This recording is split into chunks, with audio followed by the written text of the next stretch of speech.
Shalom Sobat Teruna yang dikasihi Tuhan Yesus Kristus, apa kabarnya? Kakak harap semuanya baik-baik saja. Sebelum kita membaca serta merenungkan firman Tuhan pada pagi hari ini, mari kita bersama-sama bersatu di dalam doa. Kita berdoa. Tuhan Yesus yang baik, terima kasih atas berkat-Mu, terima kasih atas anugerah-Mu. Di pagi yang indah ini kami sama-sama ingin membaca serta merenungkan firman-Mu. Bantulah kami untuk memahaminya dan mengerti Tuhan Yesus. Terpujilah Kristus kekal sampai selama-lamanya. Amin. Rekan-rekan, bacaan kita pada pagi hari ini terambil dari 1 Korintus 7 ayat 1 sampai dengan yang ke-9 yang menyatakan, "Dan sekarang tentang hal-hal yang kamu tuliskan kepadaku adalah baik bagi laki-laki kalau ia tidak kawin. Tetapi mengingat bahaya perjabulan, baiklah setiap laki-laki mempunyai istrinya sendiri dan setiap perempuan mempunyai suaminya sendiri. Hendaklah suami memenuhi kewajibannya terhadap istrinya, demikian pula istri terhadap suaminya. Istri tidak berkuasa atas tubuhnya sendiri, tetapi suaminya, demikian pula suami tidak berkuasa atas tubuhnya sendiri, tetapi istrinya.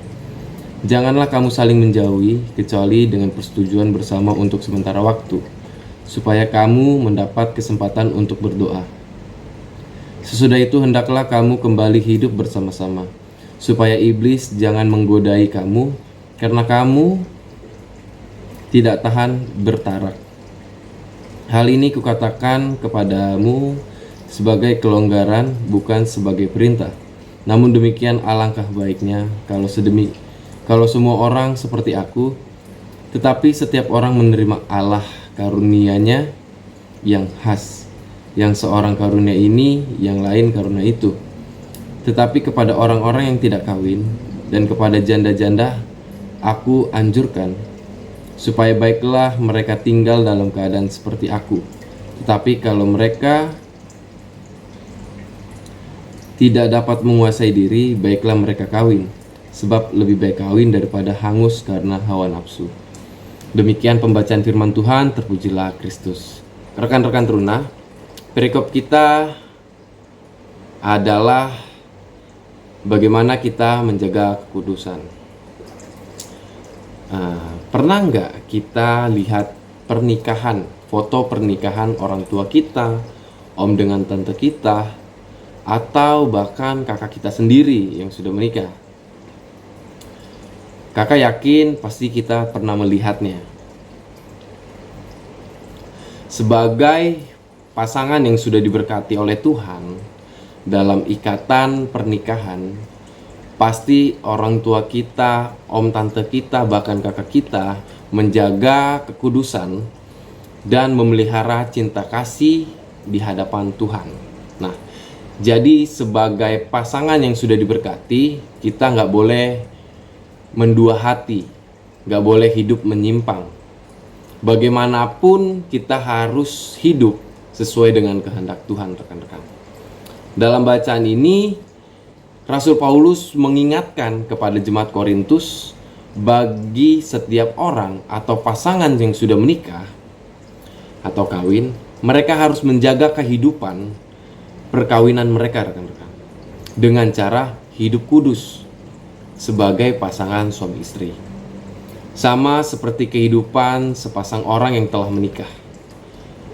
Tuhan juga mau kita semua yang masih sekolah, yang masih kerja, yang masih belum menikah, kita harus bisa menjaga diri dari hal-hal yang dapat merugikan kita sendiri. Tuhan mau kita semua jadi anak yang sungguh-sungguh taat kepadanya. Kita harus bisa menjauhi semua yang jahat. Kita harus rajin berdoa. Kita tekun beribadah. Kita tekun baca firman Tuhan. Kita harus melakukan semua perintah Tuhan. Dan kita harus selalu mengandalkan Tuhan, rekan-rekan. Jangan biarkan kita menyesal karena kita tidak menjaga kekudusan hidup kita sendiri. Kita harus yakin, rekan-rekan, ketika kita hidup sesuai dengan kehendak Tuhan, Tuhan pasti akan memberkati hidup kita. Nah, Sobat Teruna, mari kita hidup kudus dan hidup berkenan dalam Tuhan dengan menjaga diri dan berperilaku yang menyenangkan hati Tuhan. Amin. Rekan-rekan Teruna, sebelum kita menutup atau mengakhiri renungan kita pada pagi hari ini, mari kita bersatu di dalam doa. Tuhan Yesus yang baik, terima kasih karena Engkau sudah memberkati kami dari awal, pertengahan, hingga akhirnya renungan kami. Tuhan berkati kami, Tuhan sertai kami, agar kami tetap menjaga kekudusan hidup kami. Tuhan berkati kami dalam setiap aktivitas kami sebagai pelajar, sebagai pekerja, sebagai mahasiswa, sebagai ibu rumah tangga. Berkatilah Tuhan, dan juga berkati orang tua kami, agar kami bisa dididik dengan lebih baik lagi daripada sebelumnya Tuhan. Tuhan, inilah doa dan syukur kami serahkan semua ke dalam tangan pengasihan-Mu yang kudus. Terpujilah Engkau kekal sampai selama-lamanya. Amin. Sobat Teruna, renungan kita pada pagi hari ini telah selesai. Selamat beraktivitas, Tuhan Yesus memberkati. Dadah.